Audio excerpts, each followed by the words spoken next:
On behalf of the General Assembly, I have the honor to welcome the United Nations His Excellency Barack Obama, President of the United States of America, and to invite him to address the Assembly.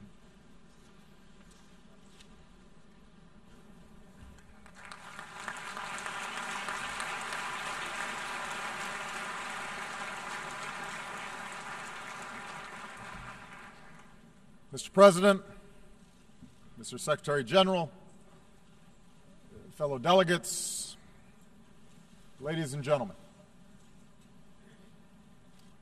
70 years after the founding of the United Nations, it is worth reflecting on what together the members of this body have helped to achieve. Out of the ashes of the Second World War, having witnessed the unthinkable power of the atomic age, the United States has worked with many nations in this assembly to prevent a third world war by forging alliances with old adversaries, by supporting the steady emergence of strong democracies accountable to their people instead of any foreign power, and by building an international system that imposes a cost on those who choose conflict over cooperation, an order that recognizes the dignity and equal worth of all people. That is the work of 7 decades. That is the ideal that this body, at its best, has pursued. Of course, there have been too many times when, collectively, we have fallen short of these ideals. Over 7 decades, terrible conflicts have claimed untold victims. But we have pressed forward, slowly, steadily, to make a system of international rules and norms that are better and stronger and more consistent. It is this international order that has underwritten unparalleled advances in human liberty and prosperity. It is this collective endeavor that's brought about diplomatic cooperation between the world's major powers and buttressed a global economy that has lifted more than 1 billion people from poverty. It is these international principles that have helped constrain bigger countries from imposing our will on smaller ones and advance the emergence of democracy and development and individual liberty on every continent.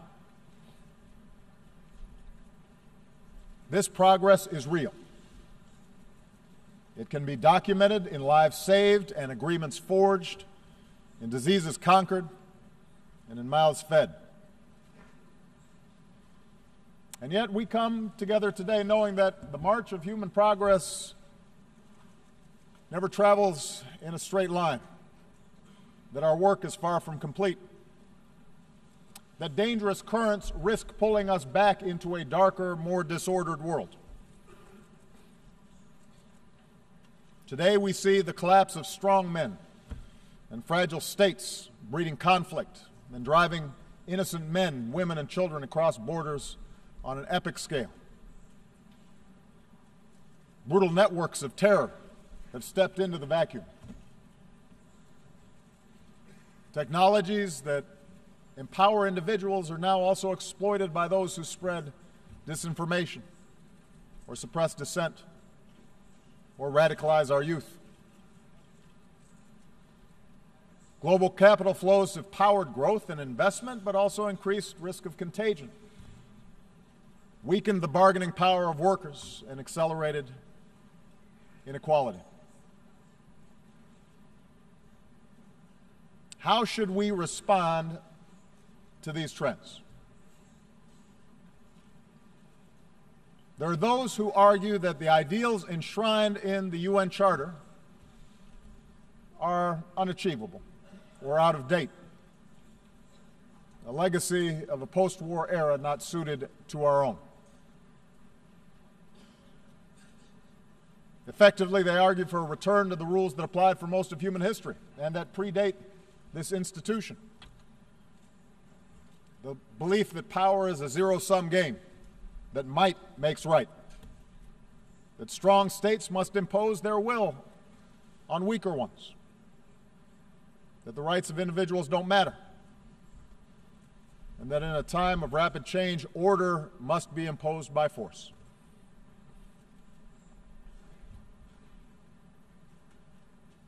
On this basis, we see some major powers assert themselves in ways that contravene international law. We see an erosion of the democratic principles and human rights that are fundamental to this institution's mission. Information is strictly controlled, the space for civil society restricted.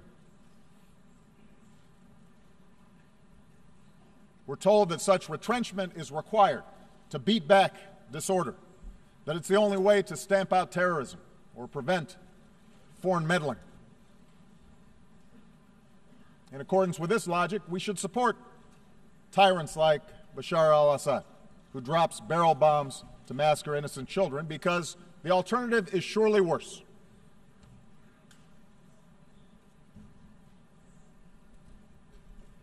The increasing skepticism of our international order can also be found in the most advanced democracies. We see greater polarization, more frequent gridlock, movements on the far right and sometimes the left that insist on stopping the trade that binds our fates to other nations, calling for the building of walls to keep out immigrants. And most ominously, we see the fears of ordinary people being exploited through appeals to sectarianism, or tribalism, or racism, or anti-Semitism. Appeals to a glorious past before the body politic was infected by those who look different or worship God differently. A politics of us versus them. The United States is not immune from this. Even as our economy is growing and our troops have largely returned from Iraq and Afghanistan, we see in our debates about America's role in the world a notion of strength that is defined by opposition to old enemies, perceived adversaries, a rising China, or a resurgent Russia, a revolutionary Iran, or an Islam that is incompatible with peace. We see an argument made that the only strength that matters for the United States is bellicose words and shows of military force, that cooperation and diplomacy will not work. As President of the United States, I am mindful of the dangers that we face. They cross my desk every morning. I lead the strongest military that the world has ever known, and I will never hesitate to protect my country or our allies unilaterally and by force where necessary. But I stand before you today believing in my core that we, the nations of the world, cannot return to the old ways of conflict and coercion. We cannot look backwards. We live in an integrated world, one in which we all have a stake in each other's success. We cannot turn back those forces of integration. No nation in this assembly can insulate itself from the threat of terrorism or the risk of financial contagion, the flow of migrants, or the danger of a warming planet. The disorder we see is not driven solely by competition between nations or any single ideology. And if we cannot work together more effectively we will all suffer the consequences.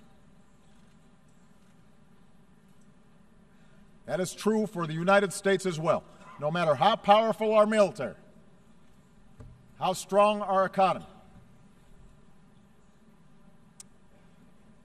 we understand the United States cannot solve the world's problems alone. In Iraq, the United States learned the hard lesson that even hundreds of thousands of brave, effective troops, trillions of dollars from our treasury, cannot by itself impose stability on a foreign land. Unless we work with other nations under the mantle of international norms and principles and law that offer legitimacy to our efforts, we will not succeed.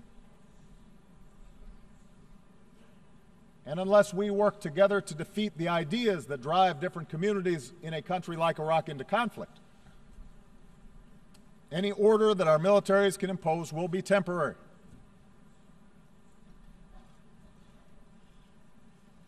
And just as force alone cannot impose order internationally, I believe in my core that repression cannot forge the social cohesion for nations to succeed. The history of the last 2 decades proves that in today's world, dictatorships are unstable. The strong men of today become the spark of revolution tomorrow. You can jail your opponents, but you can't imprison ideas. You can try to control access to information, but you cannot turn a lie into truth.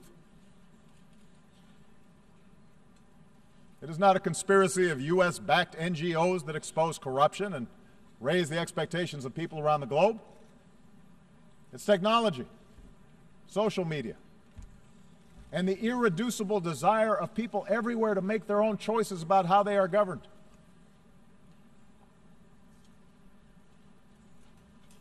Indeed, I believe that in today's world, the measure of strength is no longer defined by the control of territory. Lasting prosperity does not come solely from the ability to access and extract raw materials. The strength of nations depends on the success of their people, their knowledge, their innovation, their imagination, their creativity, their drive, their opportunity, and that in turn depends on individual rights and good governance and personal security. Internal repression and foreign aggression are both symptoms of the failure to provide this foundation.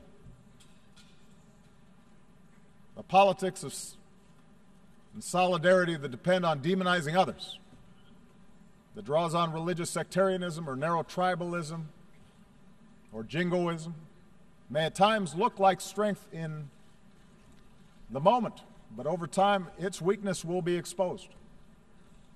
And history tells us that the dark forces unleashed by this type of politics surely makes all of us less secure. Our world has been there before. We gain nothing from going back.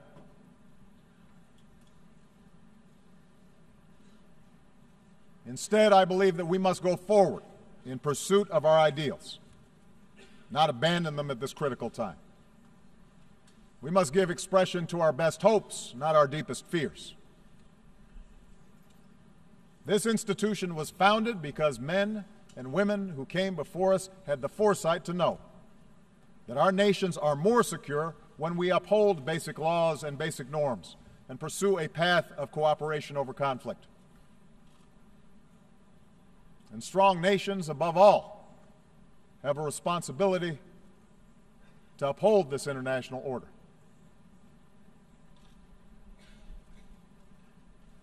Let me give you a concrete example.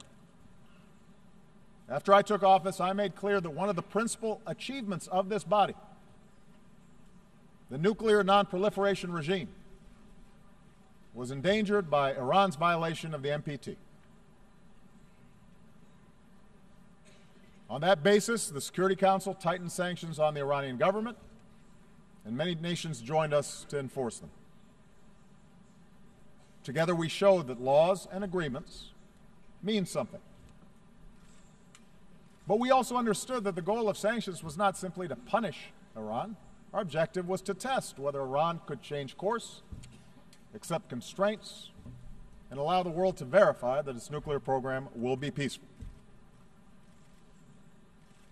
For 2 years, the United States and our partners, including Russia, including China, stuck together in complex negotiations.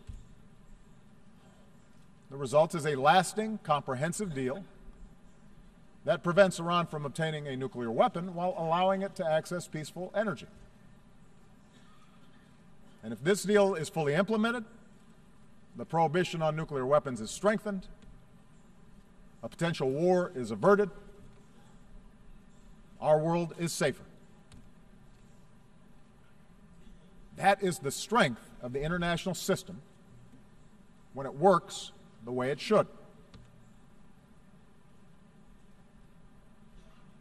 That same fidelity to international order guides our responses to other challenges around the world.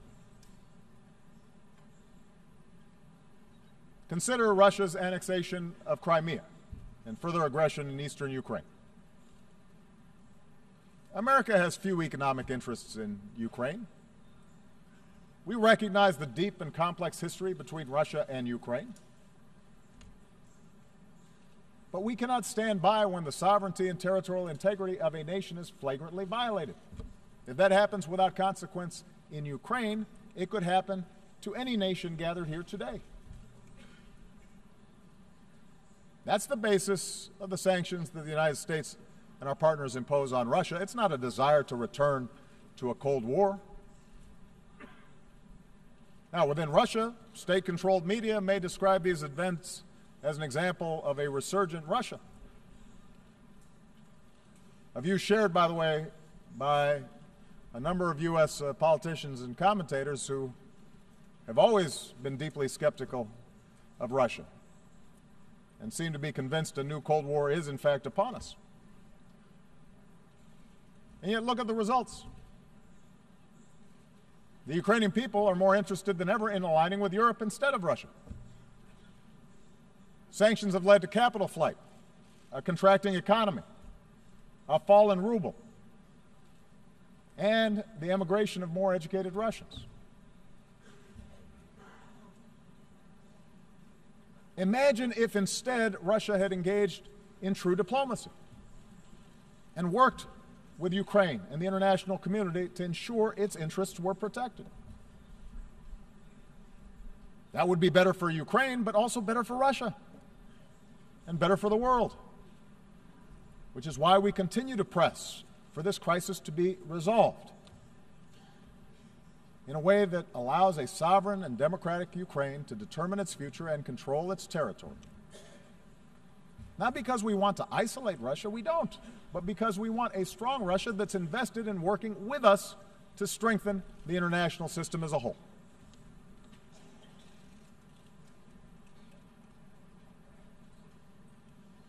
Similarly, in the South China Sea, the United States makes no claim on territory there. We don't adjudicate claims. But like every nation gathered here, we have an interest in upholding the basic principles of freedom of navigation and the free flow of commerce, and in resolving disputes through international law, not the law of force. So we will defend these principles while encouraging China and other claimants to resolve their differences peacefully.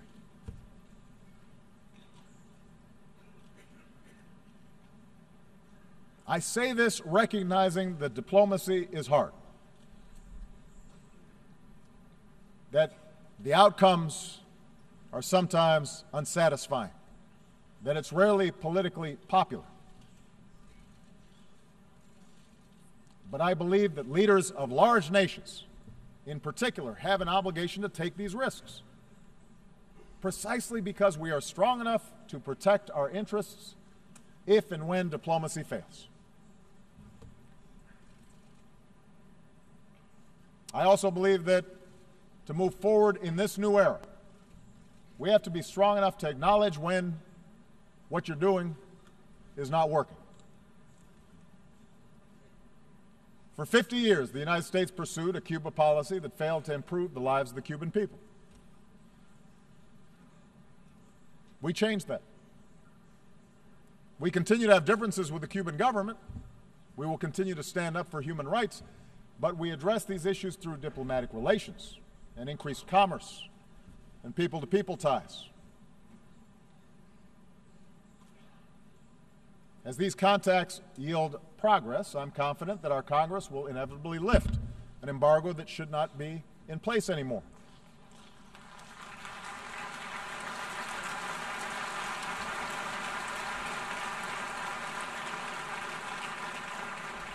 Change won't come overnight to Cuba, but I'm confident that openness, not coercion, will support the reforms and better the life the Cuban people deserve. Just as I believe that Cuba will find its success if it pursues cooperation with other nations. Now, if it's in the interest of major powers to uphold international standards, it is even more true for the rest of the community of nations. Look around the world.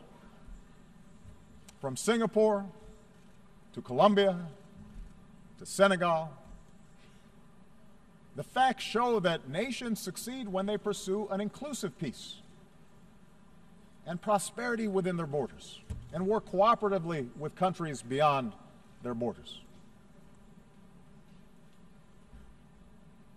That path is now available to a nation like Iran, which, as of this moment, continues to deploy violent proxies to advance its interests. These efforts may appear to give Iran leverage in disputes with neighbors, but they fuel sectarian conflict that endangers the entire region and isolates Iran from the promise of trade and commerce.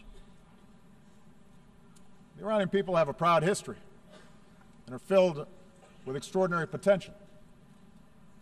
But chanting death to America does not create jobs or make Iran more secure.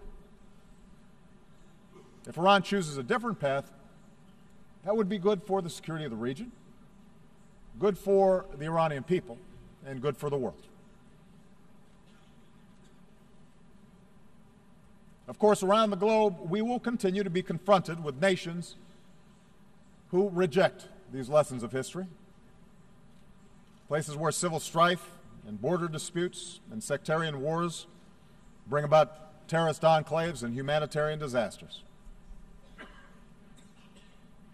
where order has completely broken down. We must act, but we will be stronger when we act together. In such efforts, the United States will always do our part. We will do so mindful of the lessons of the past, not just the lessons of Iraq, but also the example of Libya, where we joined an international coalition under a UN mandate to prevent a slaughter. Even as we helped the Libyan people bring an end to the reign of a tyrant, our coalition could have and should have done more to fill a vacuum left behind.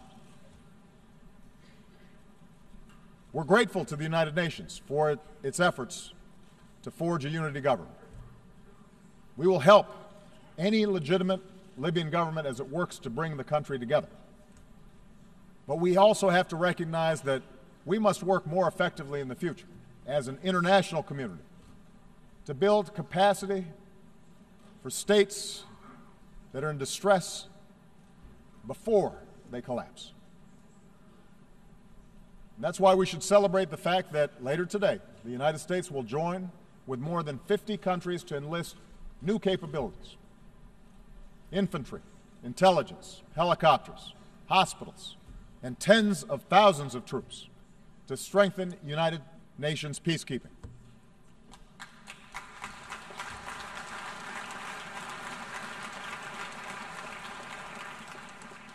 These new capabilities can prevent mass killing and ensure that peace agreements are more than words on paper.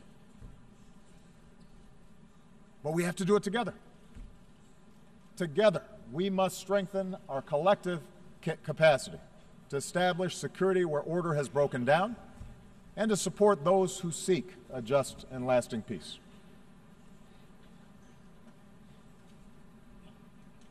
Nowhere is our commitment to international order more tested than in Syria.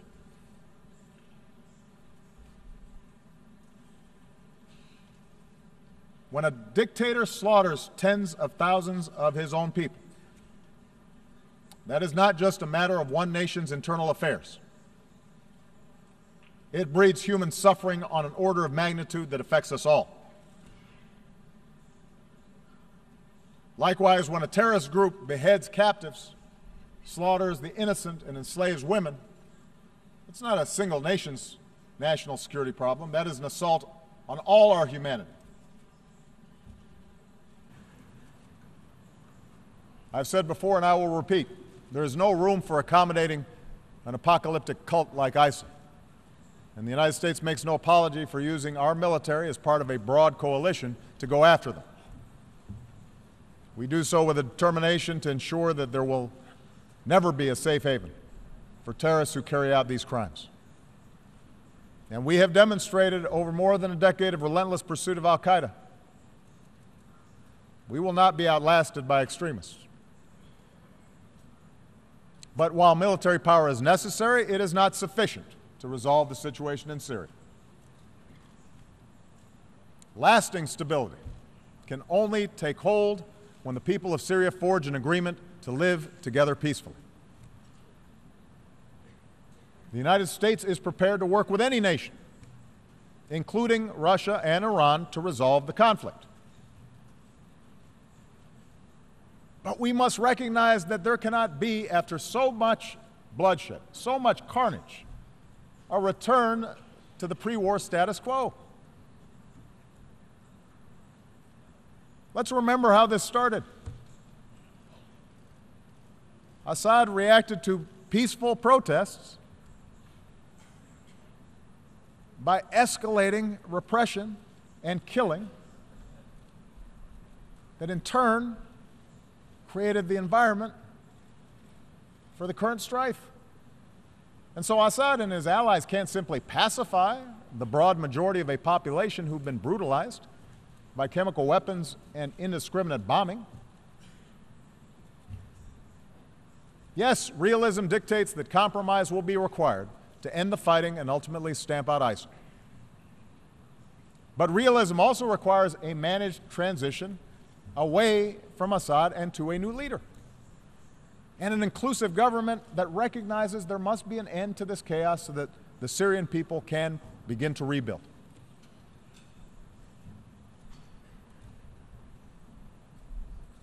We know that ISIL, which emerged out of the chaos of Iraq and Syria, depends on perpetual war to survive.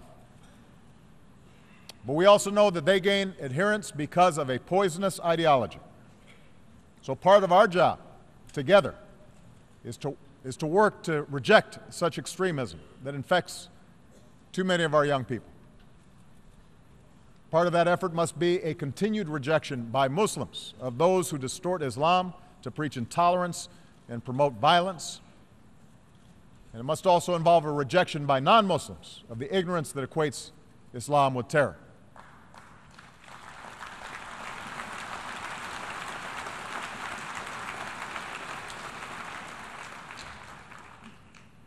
This work will take time. There are no easy answers to Syria, and there are no simple answers to the changes that are taking place in much of the Middle East and North Africa. But so many families need help right now. They don't have time. And that's why the United States is increasing the number of refugees who we welcome within our borders. That's why we will continue to be the largest donor of assistance to support those refugees. And today we are launching new efforts to ensure that our people and our businesses, our universities and our NGOs can help as well. Because in the faces of suffering families, our nation of immigrants sees ourselves. Of course, in the old ways of thinking, the plight of the powerless, the plight of refugees, the plight of the marginalized did not matter. They were on the periphery of the world's concerns. Today, our concern for them is driven not just by conscience, but should also be driven by self-interest. For helping people who've been pushed to the margins of our world is not mere charity. It is a matter of collective security. And the purpose of this institution is not merely to avoid conflict, it is to galvanize the collective action that makes life better on this planet. The commitments we've made to the Sustainable Development Goals speak to this truth. I believe that capitalism has been the greater creator of wealth and opportunity that the world has ever known. But from big cities to rural villages around the world, we also know that prosperity is still cruelly out of reach for too many. As His Holiness, Pope Francis, reminds us, we are stronger when we value the least among these and see them as equal in dignity to ourselves and our sons and our daughters. We can roll back preventable disease and end the scourge of HIV/AIDS. We can stamp out pandemics that recognize no borders. That work may not be on television right now, but as we demonstrated in reversing the spread of Ebola, it can save more lives than anything else we can do. Together, we can eradicate extreme poverty and erase barriers to opportunity. But this requires a sustained commitment to our people, so farmers can feed more people, so entrepreneurs can start a business without paying a bribe, so young people have the skills they need to succeed in this modern knowledge-based economy. We can promote growth through trade that meets a higher standard. And that's what we're doing through the Trans-Pacific Partnership, a trade agreement that encompasses nearly 40% of the global economy, an agreement that will open markets while protecting the rights of workers and protecting the environment that enables development to be sustained. We can roll back the pollution that we put in our skies and help economies lift people out of poverty without condemning our children to the ravages of an ever-warming climate. The same ingenuity that produced the industrial age and the computer age allows us to harness the potential of clean energy. No country can escape the ravages of climate change. And there's no stronger sign of leadership than putting future generations first. The United States will work with every nation that is willing to do its part so that we can come together in Paris to decisively confront this challenge.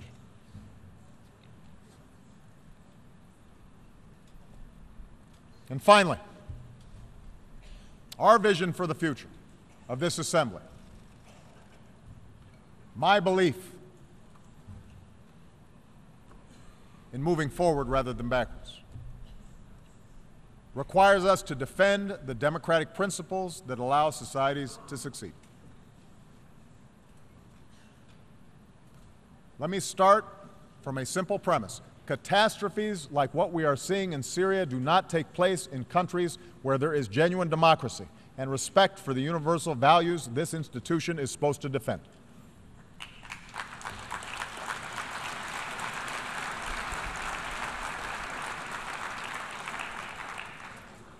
I recognize that democracy is going to take different forms in different parts of the world. The very idea of a people governing themselves depends upon government giving expression to their unique culture, their unique history, their unique experiences. But some universal truths are self-evident. No person wants to be imprisoned for peaceful worship. No woman should ever be abused with impunity, or a girl barred from going to school. The freedom to peacefully petition those in power without fear of arbitrary laws. These are not ideas of one country or one culture. They are fundamental to human progress. They are a cornerstone of this institution. I realize that in many parts of the world there's a different view, a belief that strong leadership must tolerate no dissent. I hear it not only from America's adversaries, but privately, at least, I also hear it from some of our friends. I disagree. I believe a government that suppresses peaceful dissent is not showing strength, it is showing weakness, and it is showing fear. History shows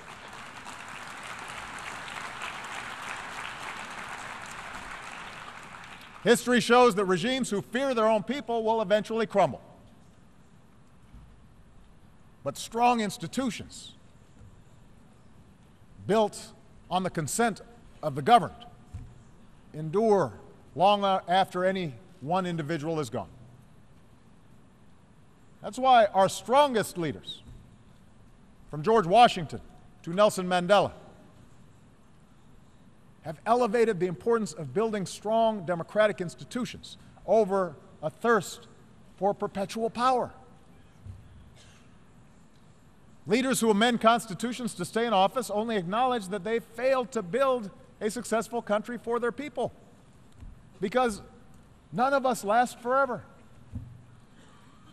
It tells us that power is something they cling to for its own sake, rather than for the betterment of those they purport to serve. I understand democracy is frustrating. Democracy in the United States is certainly imperfect. At times it can be dysfunctional. But democracy, the constant struggle to extend rights to more of our people, to give more people a voice, is what allowed us to become the most powerful nation in the world.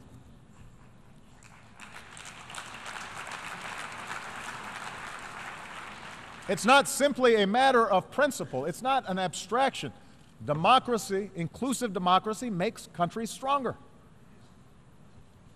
When opposition parties can seek power peacefully through the ballot, a country draws upon new ideas. When a free media can inform the public, corruption and abuse are exposed and can be rooted out. When civil society thrives, communities can solve problems that governments cannot necessarily solve alone. When immigrants are welcomed, countries are more productive and more vibrant. When girls can go to school and get a job and pursue unlimited opportunity, that's when a country realizes its full potential.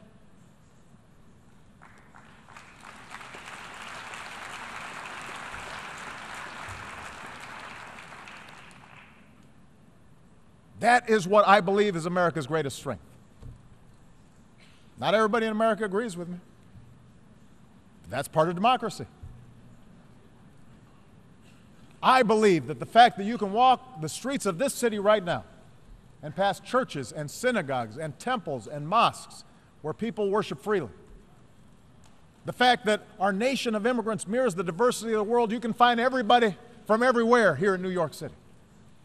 The fact that in this country, everybody can contribute. Everybody can participate, no matter who they are or what they look like or who they love. That's what makes us strong. And I believe that what is true for America is true for virtually all mature democracies. And that is no accident. We can be proud of our nations without defining ourselves in opposition to some other group. We can be patriotic without demonizing someone else. We can cherish our own identities, our religion, our ethnicity, our traditions, without putting others down. Our systems are premised on the notion that absolute power will corrupt, but that people, ordinary people, are fundamentally good, that they value family and friendship, faith, and the dignity of hard work, and that with appropriate checks and balances, governments can reflect this goodness. I believe that's the future we must seek together. To believe in the dignity of every individual. To believe we can bridge our differences and choose cooperation over conflict. That is not weakness, that is strength.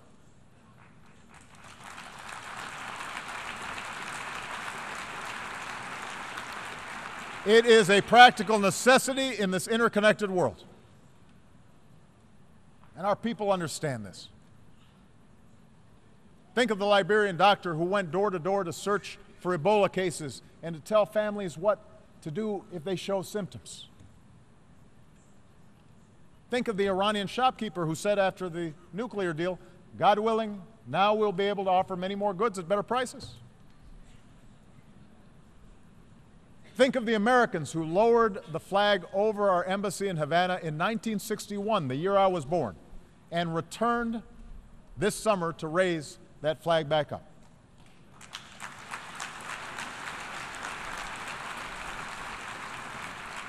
One of these men said of the Cuban people, we could do things for them and they could do things for us. We loved them. For 50 years, we ignored that fact. Think of the families leaving everything they've known behind, risking barren deserts and stormy waters just to find shelter, just to save their children. One Syrian refugee who was greeted in Hamburg with warm greetings and shelter said, we feel there are still some people who love other people. The people of our United Nations are not as different as they are told. They can be made to fear. They can be taught to hate. But they can also respond to hope. History is littered with the failure of false prophets and fallen empires who believe that might always makes right. And that will continue to be the case. You can count on that. But we are called upon to offer a different type of leadership. Leadership strong enough to recognize that nations share common interests and people share a common humanity. And yes, there are certain ideas and principles that are universal. That's what those who shaped the United Nations 70 years ago understood. Let us carry forward that faith into the future, for it is the only way we can assure that future will be brighter for my children and for yours. Thank you very much.